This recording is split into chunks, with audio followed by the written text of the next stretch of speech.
Good morning. Morning Kayatangan. Praise God. It's another Sunday.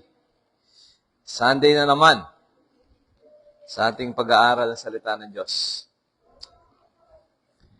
Buksan niyo ang inyong mga Bible sa 1 Corinthians chapter 1. Chapter 1 pa rin tayo, no? Tapos tayo last Sunday, verse 17. Ang natakil natin yung pagkabahabahagi sa iglesia. Naalala nyo dyan, sabi, ako'y para kay Apostol, Pablo, ako'y para kay Apolos, kay Sipas, kay Kristo. Okay? Ngayon naman ay ang karunungan ng Diyos laban sa karunungan ng tao. Okay, sa verse 18, pero 17 muna tayo. Sige, dyan na tayo base sa ating verse sa ating board. Okay? Mga kapatid, basahin muna po natin to, no? Magbasa tayo ng salita ng Diyos. 1 Corinthians 1:17 hanggang, kung di ako nagkakamali, 24. Sana matapos na natin ngayon ang buong, hindi pa matatapos, mahaba-haba ito eh. Mahaba ang 1 Corinthians 1. Okay, hanggang 24 lang muna tayo. No? 24. Sige po, sabay-sabay tayo magbasa, ha? 1, 2, go. Sapagkat hindi ako sinugo ni Kristo upang bumautismo, kundi upang mangaral ng Ebanghelyo. Hindi sa karunungan ng mga salita, baka mawala ng kabuluhan ang krus ni Kristo. Sapagkat ang salita ng krus o yung aral ng krus ay kamangmangan sa kanila na nangapapahamak, ngunit ito'y kapangyarihan ng Diyos sa atin na nangaliligtas. Verse 19 po, mga kapatid.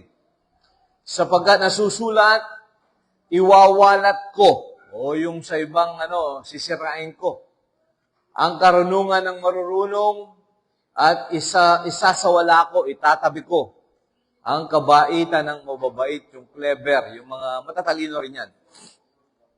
Verse 20 po, sa naroon ang marunong, sa naroon ang eskriba, sa naroon ang mapagmatuwid sa sanglibutan ito. Yung pong mapagmatuwid sa sanglibutan ito, yung mga debater, yung mga magagaling debatista, debater, sabi nila. Hindi ba ginawa ng Diyos na kamangmangan ang karunungan ng sanlibutan?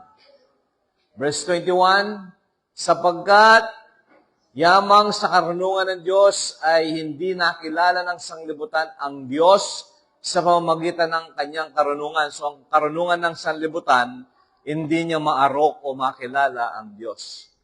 Ay kinalugdan ng Diyos na iligtas ang mga nagsisampalataya sa pamamagitan ng kamangmangan ng pangangaral.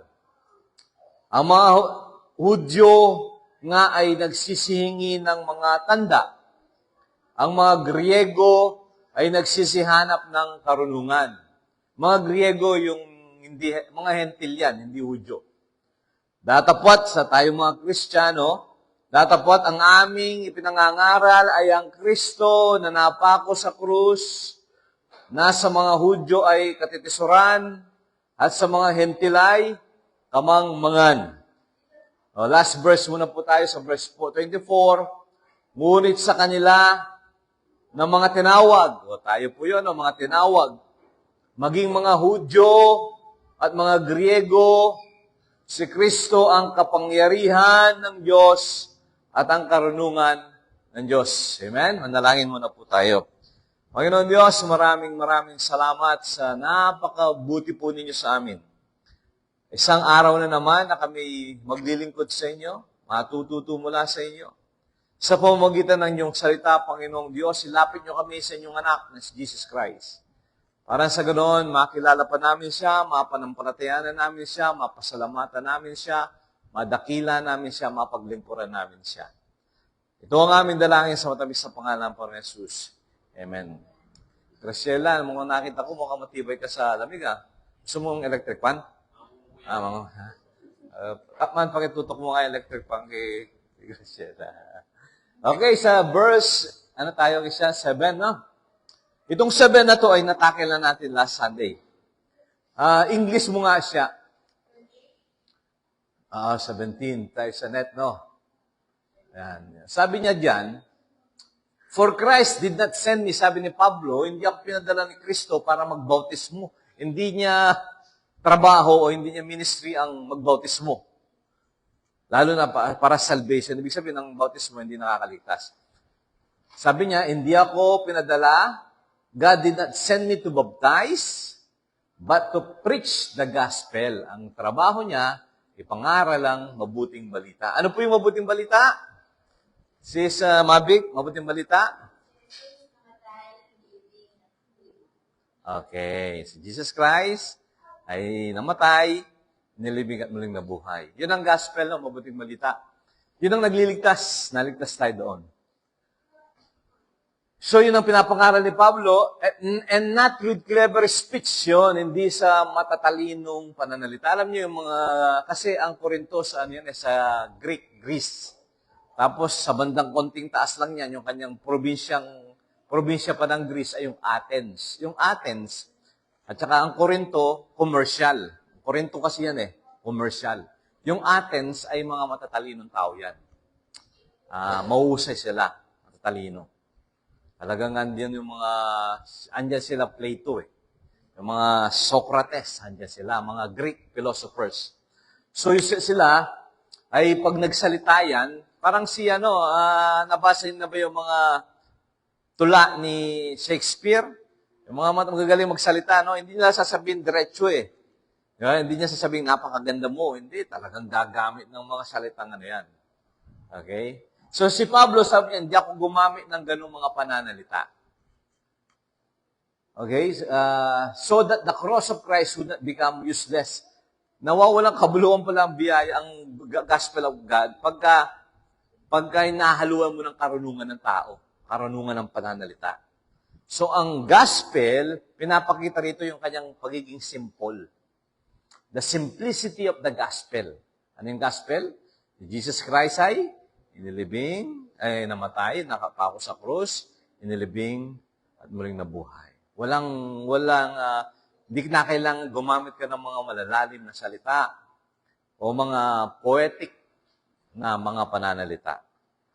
Okay? Diretso lang, plain, simple. Okay, siya, Tagalog mo na ngayon. Yung tingnan ko lang yung salitang clever. Okay, sabi niya, sapagkat hindi ako sinugo ni Kristo upang bumautismo, kundi upang mangaral ang ebanghelyo, hindi sa karunungan ng mga salita. Hindi sa karunungan ng mga salita. Baka mawalan ng kabuluhan ang krus ni Kristo. So, ganun din po tayo. Dito sa GGC, ang pinapangaral natin dito, simple lang. Kahit na 5 years old ka lang, makinig ka lang, maunawaan mo. No? Actually, yung mga kabataan dito, mamaya, sila Ezekiel, napakabataan yan. Sila Hans, nagsasalita na rin dito, lalo pagka Wednesday. Simple. Kasi ang gusto ng Panginoon, yung kanyang mensahe ng gospel, maunawaan ng lahat ng tao. Kahit na yung grade 1, kasi yung mga matatalinong tao, kaya nga mamaya makikita natin, itong gospel na to kamangmangan sa mga matatalinong tao. Pero sa mga naliligtas, para sa atin, ito'y karunungan. Simple, rekta, pero ito'y powerful, no? Ang ebanghelyo. Hindi kinakailangan ng gamitan ng karunungan ng salita. Okay? So, ayos na po tayo dito, no? Ang krus ni Kristo. Ngayon, ang krus na yan, ang salita ng krus ay kamangmangan sa kanila na napapahamak. Kasi po, yung mga napapahamak, hindi sila naniniwala sa krus ang krus, diyan sa namatay si Jesus Christ.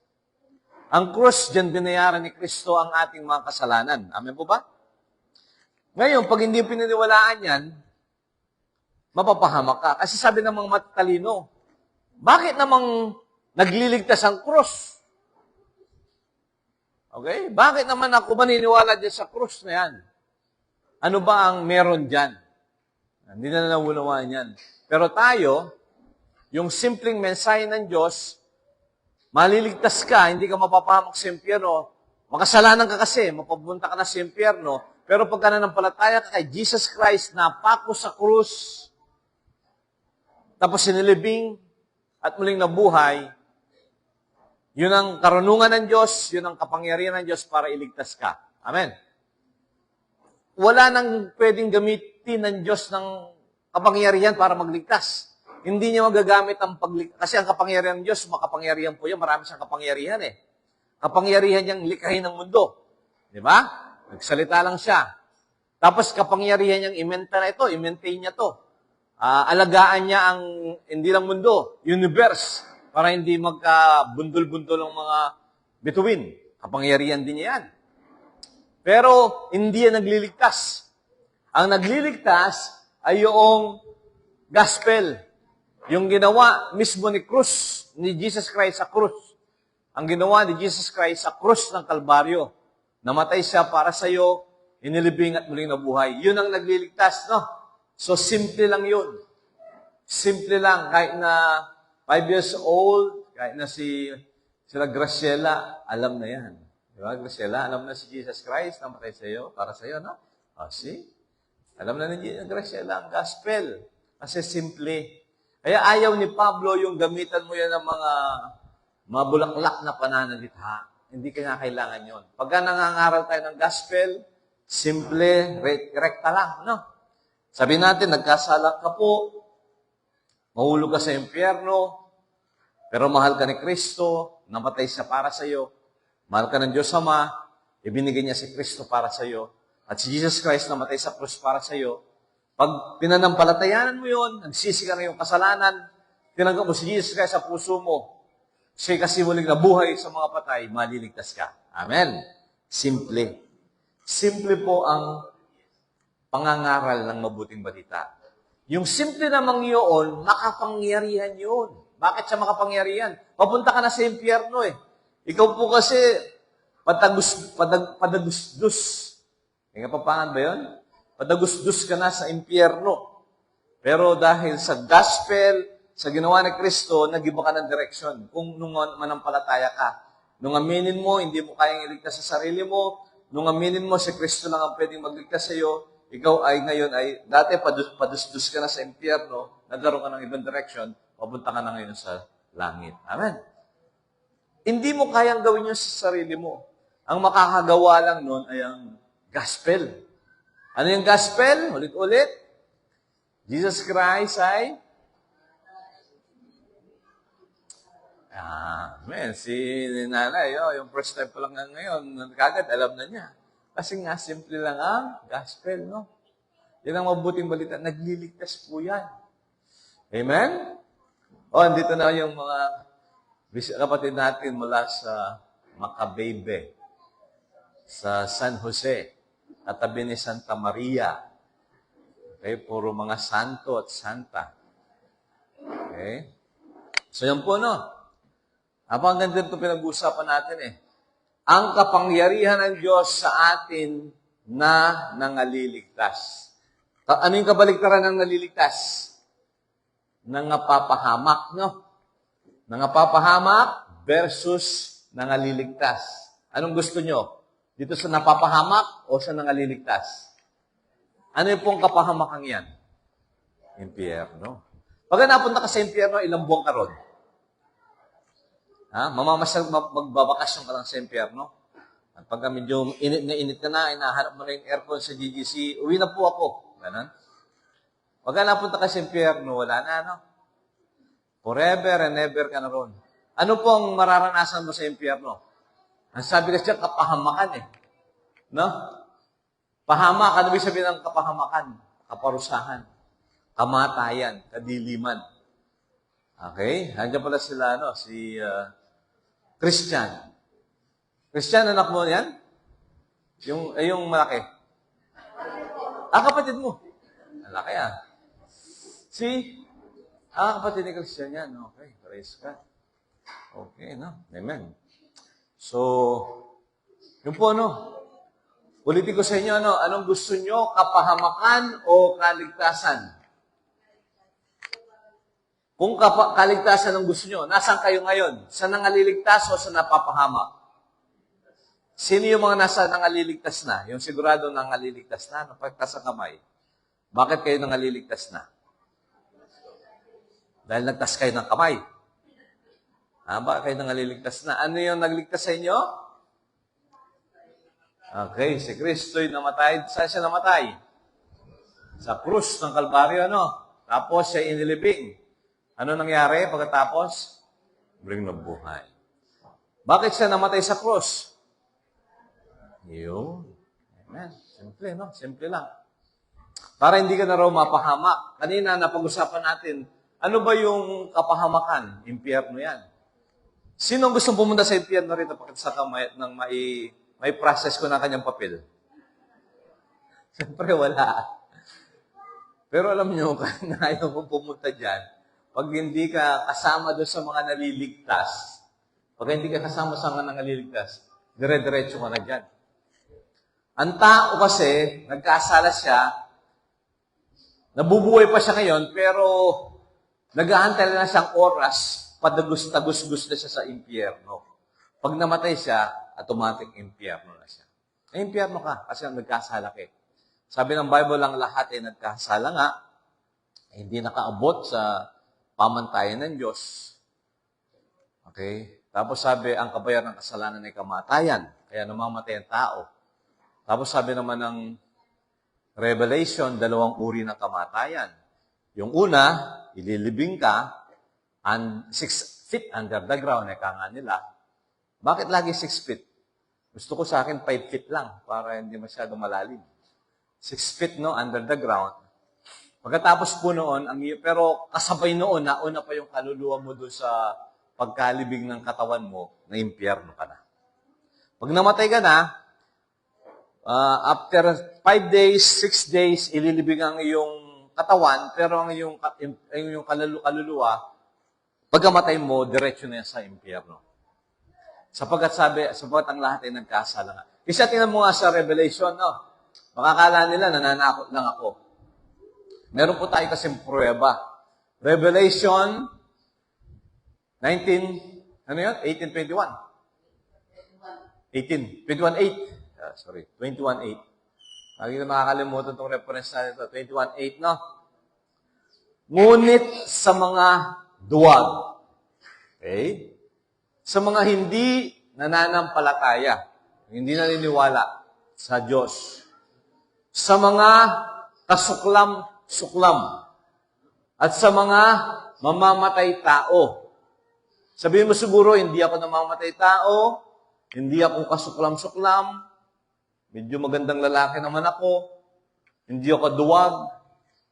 Tapos sa mga mapakyapid, hindi ako mapakyapid.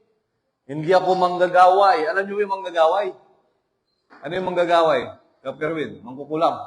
Sino po mangkukulam dito? Pagkatas ang kamay. Siyempre, wala namang mangkukulam. Baka lang pasukan tayo ng mangkukulam, delikado tayo. Wala na. Ang mangkukulam, ano po yan evil. Okay, pupunta sa mga mangkukulam. At saka yung mga manghuhula. Mangkukulam, espiritista. Yan. Pare-parehas na trabaho yan. Masama po yan. Tapos, sa mapagsamba sa Diyos-Diyosan. Yan. Damay-damay tayo lahat dyan. Sabi nga rito, damay-damay na. Okay, sa mga pagsamba sa Diyos-Diyosan. And then, ang pinakamatindi, sa lahat ng mga sinungaling. So, damay-damay na lahat, no? Sino po yung siyempre, walang manggagaway dito, no? Walang mangkukulam. Pero mga sinungaling, meron po ba rito sinungaling? Wala rin? Hindi ba kayo nagsisinungaling? Tayo lahat ay mga nagsinungaling. So, ibig sabihin, lahat ng tao makasalanan. Pagka makasalanan ka, saan ka pupunta? Ang kanilang bahagi ay saan? Dagatang nagniningas sa apoy at asupre. Yun ang kapahamakan kanina, yung mga napapahamak. Na siyang ikalawang kamatayan. Pangalawa po pala to, ano yung una? Ano yung unang kamatayan?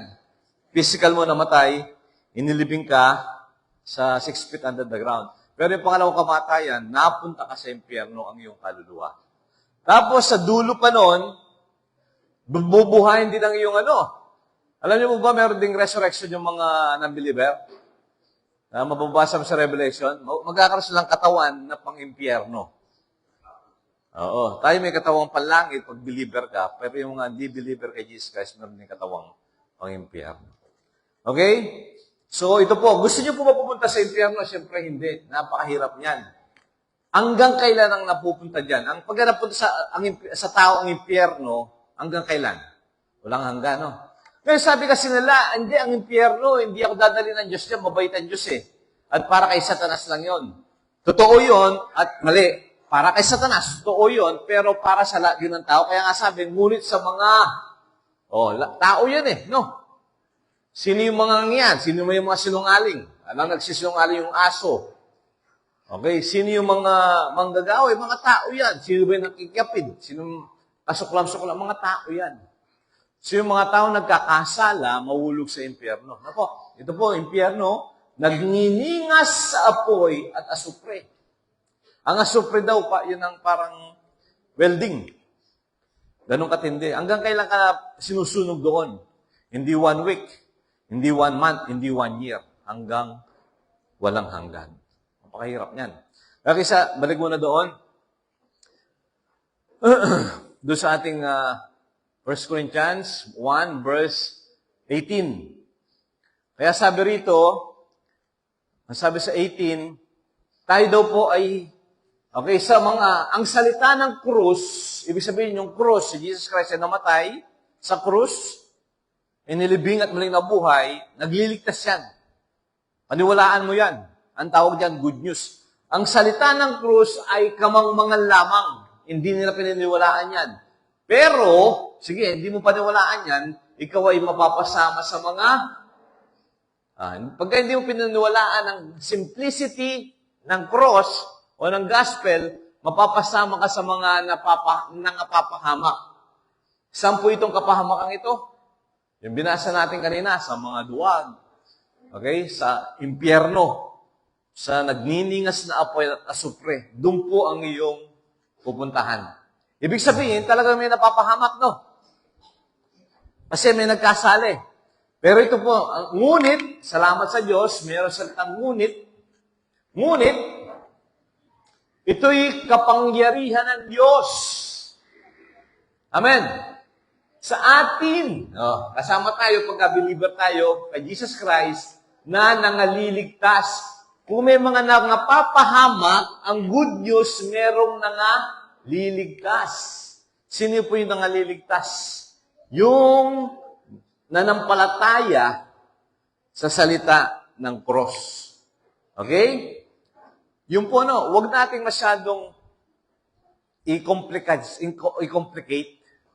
Hindi ito komplikadong bagay. Simple lang. Paniwalaan mo si Kristo, hindi ka mapapahamak, maliligtas ka. Tanggihan mo si Kristo na namatay para sa iyong krus, mapapahamak ka. Amen? Ganun lang kasimple yan. Sapagkat nasusulat, iwawalat ko ang karunungan ng marurunong at isasawala ko ang kabaitan ng mababait, sa English, clever. The cleverness of the clever, I will set aside. Itatabi ko. Iwawala ko ang karunungan ng tao. Alam nyo, halimbawa, paano maliligtas ang tao? Ang daming solusyon ng tao, di ba? Punta ka sa aming reliyon, ganito yung gawin mo, huwag mong gawin ito. Tapos, sabi naman ba, hindi, sa aming reliyon ka pumunta, ang daming solusyon. Ang daming paraan. Pero anong paraan ng Diyos para sa kaligtasan? Salita ng cross, no? Ano yung salita ng cross? Si Kristo'y napako sa cross, namatay, inilibing, at muling nabuhay. Simple lang. Amen po ba? Sino ngayon ang nagliligtas? Si Jesus Christ. Sino po ba yung namatay sa cross? Si Jesus Christ. Si San Pedro po ba namatay sa cross para bayaran ng kasalanan mo? O hindi siya tagapagligtas, no? I-ex na natin. Huwag na nating paniwalaan na ililigtas ka. Naniniwala ba kayo kay San Pedro o pwede kang iligtas? Yes or no? Bakit? Hindi siya napako sa krus. Namatay si San Pedro, actually pinako siya sa krus, patiwarik eh. Pero nabuhay bang maguli si San Pedro? Hindi pa na. Pero si Jesus Christ namatay sa krus, inilibing at muling nabuhay. Si Pedro ba ay Diyos? Si Kristo ba ay Diyos? Sino ang tagapagligtas sa atin ngayon? Amen, na. Okay, walang iba, no? Walang ibang pangalan. Si Jesus Christ lamang. Pangalawa, sapagat nasusulat, iwawalat ko ang karunungan ng marurunong. So, yung mga pamamaraan ng tao ay isisirain na yan, iwawalat ng Diyos yan. Ngayon na nangyayari na yan eh. Alam nyo, no? Yung mga bata rito, pagka nanampalataya kay Jesus Christ, sabawa sila Graciela, napakabata. Ilan taon na si Graciela, brother? 6 pa lang, no? Naunawa na niya ang gospel? Tanggap mo na si Jesus Christ? Si Kisha, 6 years old yan, tanggapin mo. 7. Man. Pwede yung tanggapin ng 5 years old si Jesus Christ. At yung mga nagsasalita dito, 12 years old, 15 years old, pwede kang maligtas, kahit na bata ka pa lang. Mamaya yung mga kids, no, tuturuan kayo nila Ate Kisha, paano nyo, tuturo mo yung gospel, no? Yes, si Jesus Christ, para gospel na. Paano mo yung gospel, hindi, no? Tuturo ang gospel sa para simple lang, no? Sino yung mga umaten na last Sunday, mga bata? Ay, di ba, may drawing pa kayo, no? Amen. So, mga bata lang, naliligtas. Kaya na tayong matatanda, no? Ganun pa rin. Simple pa rin ang kaligtasan. Simple lang ang paraan ng kaligtasan. Si Kristo ay namatay para sa ating kasalanan, inilibing at muling nabuhay. Sapagat nasusulat, iwawalat ko ang karunungan ng marurunong, isasawala ko ang kabaitan ng mababait. Tapos dito, Ecclesiastes verse 20, saan naroon ang marunong? Ito, naghahamon na si Naghahamon na si Pablo. Saan naroon ang marunong? Saan naroon ang eskriba? Yung mga eskriba pong ito, mga expert din to sa law eh. Ito yung mga tagsumusulat ng libro, mga Biblia. Dito po kayo sa harapan, no? Mga Biblia ng Juda, mga Hudyo. Saan naroon ang mga mapagmatuwid? Ibig sabihin ng mapagmatuwid, yung mga debatista. Debate, nagdidebate. Siyempre, magagaling yan, matatalino yun eh. Magdidebate sila. So, kaalaman. Matatalino sila, debate rito, debate doon, no? Saan daw naroroon ang mapagmatuwid? Okay, yung mapagmatuwid, no? Yung debatista ng sanglibutang ito. Hindi ba ginawa ng Diyos na kamangmangan ang karunungan ng sanlibutan? Amen? Hindi ba ginawa ng Diyos na kamangmangan lamang ang karunungan ng sanlibutan? Ano nyo, kapatid, no? Hindi ko naman sasabing huwag na tayo mag-aral. Kasi kurso natin yan, baka magtatrabaho tayo dyan eh. O, engineering. Pero, yung isang bata rito, halimbawa, si Bonini, no? Sinanggap niya si Jesus Christ. Sila Ezekiel, 9 years old, 12 years old, tinanggap na si Jesus Christ. Mas matalino pa sila sa mga senador, mga congressmen, mga matalino, mga scientists na hindi kinikilala ang cross. No? Pag hindi mo kinilala ang cross, matalino ka sa libutan, hindi ko sinasabi matalino, mamangke. Maka cum laude ka, summa cum laude ka, pasado ka sa bar exam, magaling ka. Pero pagka hindi mo tinanggap si Jesus Christ, daig ka pa ng 5 years old, 6 years old, na alam niya na si Kristo'y namatay para sa kanya, inilibing at muling nabuhay. No? Kaya nga sabi ng Panginoon, ang tanong ni Pablo, saan naroon ang marunong? Saan naroon ang eskriba? Saan naroon ang mapagmatuwid, yung mga mahilig magdebate sa sanglibutang ito? Hindi ba ginawa ng Diyos na kamangmangan ang karunungan ng sanglibutan? Ginawa ng Diyos na kamangmangan na lang yan. Kung kayo po matatalino sa school, praise God, pero huwag niyo yung pagmayabang yan. Kung kayo maraming alam sa current events, sa history, sa philosophy, praise God, pwedeng magamit niyo yan, o pwedeng hindi, huwag niyo yung pagmalaki yan. No? Pero kung yan lang ang karunungan mo, marunong ka ng sanglibutan ito, debatista ka, magaling kang abogado, pero pag wala kang Kristo sa puso, daig ka pa ni Ezekiel. Kaya na si Ezekiel ngayon ay nangangamot lang ng ulo. Ay nangangamot siya ng ulo. Okay? Sapagkat tinanggap niya si Jesus Christ. Amen? Parang dito kayo, dito kayo, boys. Sa harapan. Ito sa harapan. Dito kayo. Gusto nyo electric fan? Itutok nyo yung electric fan sa kanila. Ito, yan. Ito, no? Yan. Amen. Kian, happy birthday. Papakain ka mamaya. Hindi, kami mo papakain sa'yo. Ha? So, praise God, no? Sabi ngayon, saan naroon ang marunong? Saan naroon ang eskriba? Saan naroon ang mapagmatuwid sa sanglibutan ito? Mapagmatuwid, debatista. Ulit-ulit ko. Hindi ba ginawa ng Diyos na kamangmangan ang karunungan ng sanlibutan? Kasi bakit mangmang ang karunungan ng sanlibutan? Hindi nagpapailalim sa Diyos eh. At saka ang ginawa ng Panginoon, pinili niya yung mga maliliit. Papag-uusapan din natin diyan. Pinili ng Panginoon yung mga simple. At ang ginawa ng Panginoon, sinimplify lang niya ang kaligtasan. So, ibig ba sabihin, kaya mo simple na ang kaligtasan natin, wala nang kwenta? Ha? Sinong makakasagot nun? Meron bang kabuluhan ang kaligtasan natin? Meron bang halaga? Bakit mahalaga? Kasi sabi ni Pablo rito, simple lang, huwag ninyong gamitan ng matitinding mga pananalita. Pero ito yung mahalaga. Bakit na mahalaga ang ating kaligtasan? Ano bang pinambayad dyan? Ha? Sige, bakit mo sabi mahalaga ang ating ang ginawa ng Panginoon? Bakit? Teka, taka rito. Mukhang birthday mo ngayon, ha? Sige. Kaya mahalaga ang ginawa ni Jesus Christ sa krus.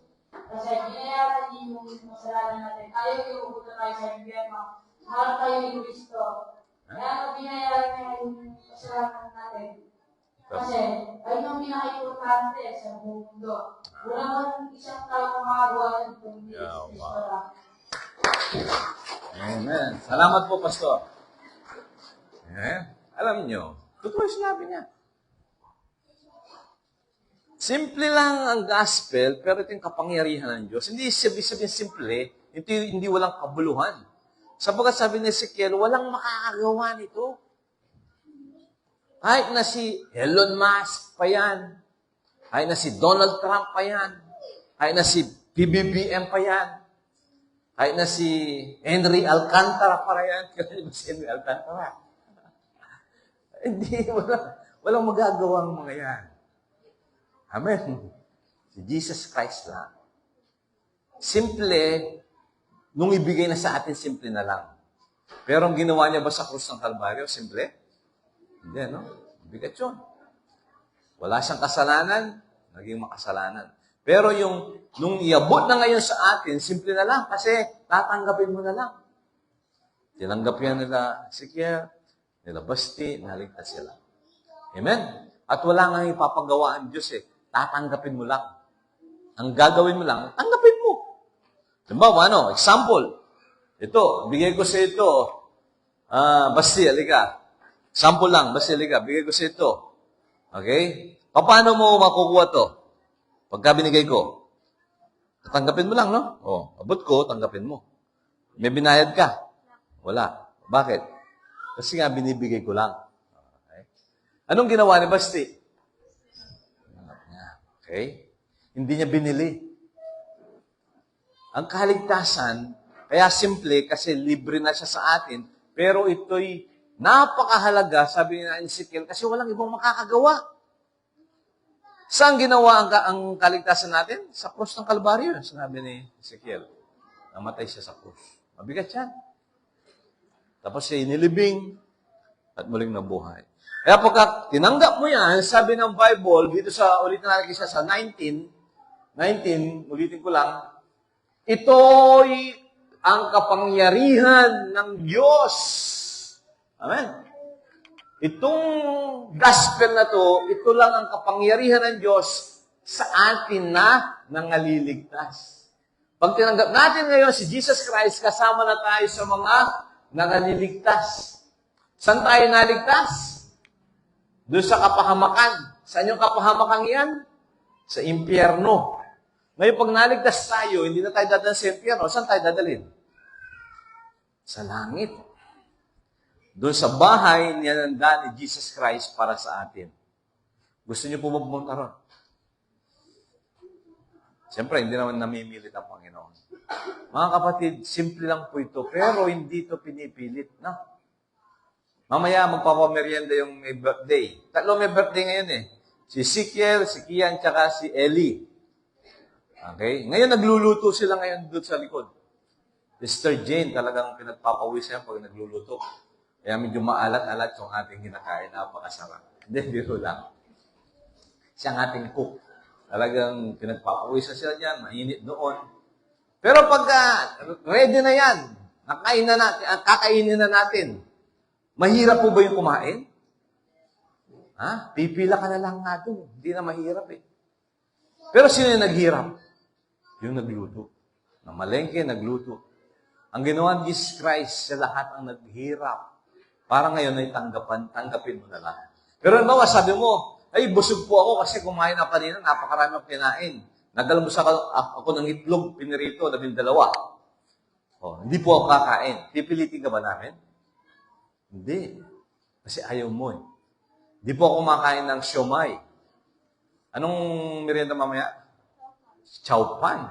Okay, imagine mo yan. Chow pan, hindi ako nakain yan. Gusto ko po kasi steak. Merienda ko steak. Tsaka nilagang baka lang. Hindi ka na mapipilit. Amen?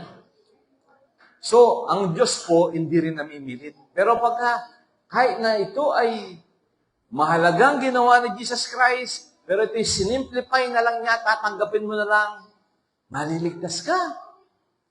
Kaya gusto ko po tayo maligtas dito, no?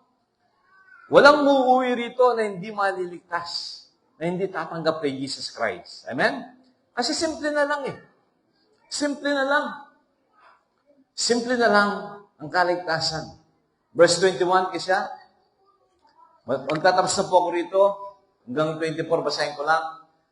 Sapagkat yamang sa karunungan ng Diyos ay hindi nakilala ng sanglibutan ng Diyos sa pamamagitan ng kanyang karunungan. Ang karunungan kasi ng mundo, hindi niya kinikilala ang Diyos at hindi niya abot ang karunungan ng Diyos. Tapos ang ginawa, hindi nakilala ng sanglibutan ng Diyos sa pamamagitan ng kanyang karunungan, ay kinalugdan ng Diyos, minabuti ng Diyos, na iligtas ang mga nagsisisampalataya. Amen. Minabuti ng Diyos na iligtas. Pagka sinabing iligtas, ano po ba yan? Tapos na o tatapusin pa lang? Iligtas. Iligtas pala rito. Kinalugdan ng Diyos na iligtas. Iligtas. Ang mga nagsisisampalataya sa pamamagitan ng kamangmangan ng pangangaral. Ibig sabihin ng kamangmangan ng pangangaral, yung simpleng pangangaral ng gospel, tulad ng ginagawa ko ngayon. Mahal ka ni Jesus Christ, kailangan mo siya. Papunta ka sa impyerno. Pag hindi ka nampalataya kay Jesus Christ, mahuhulog ka sa impyerno. Namatay siya, nilibing at muling nabuhay, ganun kanya kamahal. Huwag mo siyang tanggihan. Amen? Simple lang. Ang mga Hudyo, ngayon nagsisihingi ng tanda. Gusto nila may mga tandape, yung mga himala. Ang mga Griego, yung mga Hentil naman, nagsisihanap ng karunungan. Gusto nila, magbasa mo ng marami libro. Yan ang mga sila Plato nga, magagaling yan, yung mga unang tao, mga Griego. Sa verse 23, datapwat ang aming ipinangangaral ay ang Kristo. Amen. Na napako sa krus. Binanggit ni Ezekiel kanina. Na sa mga Hudyo ay katitasuran, at sa mga Hentil ay kamangmangan, ngunit sa kanila, yung kayo, sa kanila, sa inyo, na mga tinawag, maging Hudyo ka man o Griego, ibig sabihin, Pilipino ka. Si Kristo ang kapangyarihan ng Diyos at ang karunungan ng Diyos. Amen? Hindi yung talino nila, Socrates, yung mga philosopher, hindi karunungan ng Diyos yan. Sino daw ang karunungan ng Diyos? Si Kristo. Kaya si Pablo sabi niya, ako wala na ako iba pinapangaral kundi si Kristo yung namatay sa krus. Yun na lamang. Okay na, lalo na ngayon sa Google, mag-search ka, ang dami mo nang malalaman. Pero, ang pinakamahalagang kaalaman, merong isang Diyos na nagkatawan tao na pako sa krus para sa iyo. Alam mo na ba yun? Meron nang nagbayad ng kasalanan mo. Alam mo na ba yun? At mahal ka niya. Alam mo na ba yun? Siya'y namatay, inilibing at muling nabuhay. Alam mo na ba yun? Pagka yan ay hindi mo nalaman o kung nalaman mo, tinanggihan mo, itong kapangyarihan din ng Diyos na to ang siyang maghuhulog sa iyo sa impyerno kasi tinanggihan mo. Amen? So mga kapatid, mga kaibigan, tanggapin mo si Jesus Christ. No? Sapagkat siya, si Kristo, ang kapangyarihan ng Diyos at ang karunungan ng Diyos. Amen? Dito sa Pilipinas, kilalang-kilala natin si Jesus Christ. Ang problema, hindi lang natin siya personal na kilala. Baka naririnig lang natin dito, pero hindi pa natin nararanasan dito sa puso. Tinanggap mo na ba si Jesus Christ? Ang tanong, kailan? Pangalawa, saan? Pangatlo, papaano? Kaya ngayon, pwede mo siyang tanggapin. Pinapanalangin namin kayo, mga kapatid dito, pinapanalangin namin kayo, mga hindi pa tumanggap kay Jesus Christ, tanggapin niyo siya. Baka inaral na rin ito ng mga uncle nyo, lalo yung mga kamag-aral ka, mga pamangkin niya, inaral na rin yan, paulit-ulit, si Jesus Christ. Inaral na rin yan ng mga kapatid nyo, kuya nyo, uncle nyo, tita nyo, magulang nyo. Pero ngayon, inuulit ko, wala tayong ibang pag-asa, kundi si Jesucristo Jesus lamang. Amen po ba? Kaya, ililid ko kayo muli, no? Sa panalangin. Siguraduhin natin. Kasi hindi natin alam ang bukas. Kung buhay pa tayo. Pero pagka tinanggap mo si Jesus Christ ngayon, kahit na hindi mo alam ang bukas, na kay Kristo Jesus ka na. Safety ka na kay Jesus Christ. Gusto niyo po ba tanggapin si Jesus Christ? O mamaya na lang pagkatapos ng rally? Magra-rally muna ako. Ayun na, no? Tanggapin natin si Jesus Christ. Mahal ka ng Panginoong Yesus. Dito po sa GGC, hindi namin pinapangaral ang anumang reliyon. Dito sa GGC, ang pinapangaral namin, si Kristo'y namatay para sa iyo. Binayaran niya yung kasalanan. Matagal ng panahon na. 2,000 years ago na ang nakakaraan. At habang naririnig mo itong gospel na pinapangaral na merong isang Kristong namatay sa iyo, inilibing at nabuhay, kung yan ay ilang beses mo nang narinig, lagi siyang kumakatok sa puso mo. Pagbuksan mo. Pagbuksan mo. Tanggapin mo si Jesus Christ. Tayo po yung manalangin. I-guide ko po kayo. Pwede kayong sumunod sa akin, yung mga hindi pa tumatanggap sa Panginoon Yesus, tanggapin natin siya ngayon. Kilalanin natin na tayong kasalanan. Hindi natin kayang iligtas ang ating sarili, papunta tayo sa impyerno. Kilalanin natin na si Kristo Jesus lamang ang magliligtas sa atin. Kausapin na natin siya ngayon. Siya lang ang kausapin natin. Ang ating Panginoon Jesus. Naririnig ka niya. Hindi natin siya nakikita pero naririnig niya tayo. Tayo po pumikit at sumunod kayo sa akin sa pagtanggap sa Panginoong Jesus. Panginoong Jesus, salamat po. Mahal mo ako. Namatay ka para sa krus ng Kalbaryo. Binayaran mo ang aking kasalanan. Ika'y nilibing at muling nabuhay pagkatapos ng 3 araw. Panginoon Jesus, tinatanggap kita sa puso ko. Nagsisisi po ako sa aking mga kasalanan. Makasalanan ako. Mapapahamak ako sa impyerno. Panginoon, kailangan kita. Mahabag ka sa akin, niligtas mo ako, Panginoon Jesus. Ikaw lamang ang aking tagapagligtas. Ikaw ay tapat. Ikaw ay makapangyarihan. Ikaw ay muling nabuhay. Kaya mo akong iligtas. Iligtas mo ako, Panginoong Yesus. Salamat po sa iyong kabutihan, sa iyong pag-ibig, at ang pag-ibig mo ay aking tinatanggap. Natanggap kita sa buhay ko. Pininiwalaan kita, Panginoong Yesus, na ikaw ay aking Diyos at tagapagligtas. Maraming salamat po, Panginoong Yesus Kristo. Salamat po. Amen. Amen. Palakpakan po natin ang Panginoon. Yung mga seryosong tumanggap sa Panginoon Yesus, kayo po yung anak ng Diyos. At ang sabi doon, kayong mga nangaliligtas. Kasama na kayo doon sa mga nangaliligtas. Amen? Tayo pong lahat ay tumayo at sumamba tayo. Mawit tayo ng papuri sa Diyos. Sambahin natin siya bilang pasasalamat sa kanyang simpleng paraan ng kaligtasan, sa kanyang muling sa kanyang kamatayan sa krus ng Kalbaryo, sa kanyang pagkalibing at muling pagkabuhay. Pasalamatan natin siya at siya'y buhay ngayon. Sambahin natin siya. Tayo po'y kanyang naririnig.